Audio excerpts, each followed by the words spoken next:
За бүгдээрээ сайн уу? Ингээ вагондоо суугаад энэ Германы Мюних буюу Мюнхен гэдэг хотод хүрээд ирлээ. Одоо таны харж байгаа энэ сүм бол Мюнхен хотын бэлэг тэмдэг хамгийн алдартай том сүм.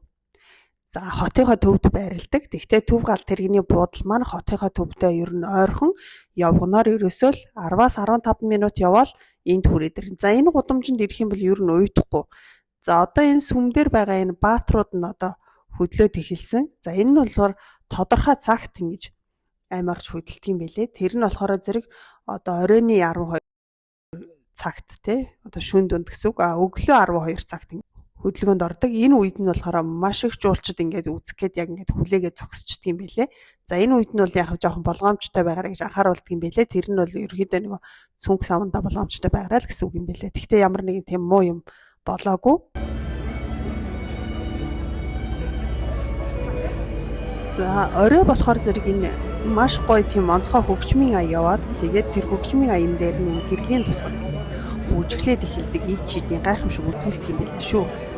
За энийг бол бас үзэх хэрэгтэй. Орой ингээд энэ төв гудамж руу явхад ер нь ямар нэгэн аюул байхгүй. Яагаад тэгэхээр энэ Мюнхен хот маань дэлхийн том хотуудын одоо хамгийн аюулгүй тайван амар амгалан хотын тоонд ордгийн байлээ. Ер нь бол яг тийм хот болов гэж харагдсан. За намайг байх хугацаанд ингээд битүү 2 шөнө 2 өдөр устдаа бороо орцсон учраас би зарим нэг төлөвлөсөн газруудаа бол очиж үзэж чадаагүй. Хэрвээ та энэ Мюнхен хот руу очих гэж байгаа бол English Garden гэдгийг заавал үзэх ёстой юм байлээ. Бас 9 сарын сүүл 10 сарын ихээр нэг Oktoberfest гэдэг шар айрагны алдартай баяр нь болдог. Дэлхийгээс жуулчд үзэх гэж ирдэг 6-аас 7 сая хүн оролцдог гэдэг тоотой мэдээлэл байдаг.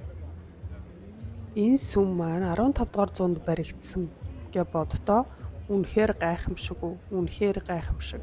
За бүтэн сая өдөр бол плетгүүгээр орно гэсэн бас мэдээлэл байсан. Ингээд хэсэг хугацаанд орчны уур амьсгалыг хамтдаа сонирхцгоё.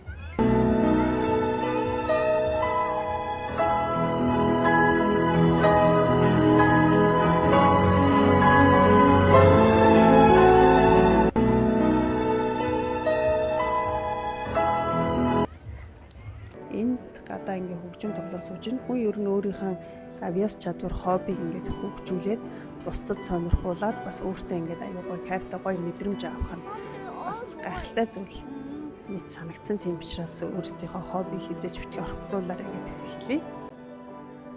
Мөн Германы алдартай одоо энэ гүрлэн нөгөө давстай юм гүрлэн талах гэх юм уу гэрэгдцэл гэж дууддаг юм билээ. За эдгээр бүтээгдэхүүнүүд маш их алдартай амттай. Гэхдээ хэрвээ та давстай гэдэж чаддгүй бол бас давстай юу гүй юу гэд асууж иж авмаар юм билээ шүү. За нэгд нутагт нь ирсэн юм чинь бас би ингээд одоо буцах болоод гал тэргийн суухтаа ингээд нэг уух юм аваад орсон. Тэгээд гал тэргийн дотор хэрвээ бусдад ингээд саад болохгүй бол ууж болно гэдэг зөвшөөрөлтэй байдаг юм билээ. Гэхдээ мэдээж хэтрүүлэн ууж болохгүй. За баярлалаа. Дараагийн видеогоор уулзъя.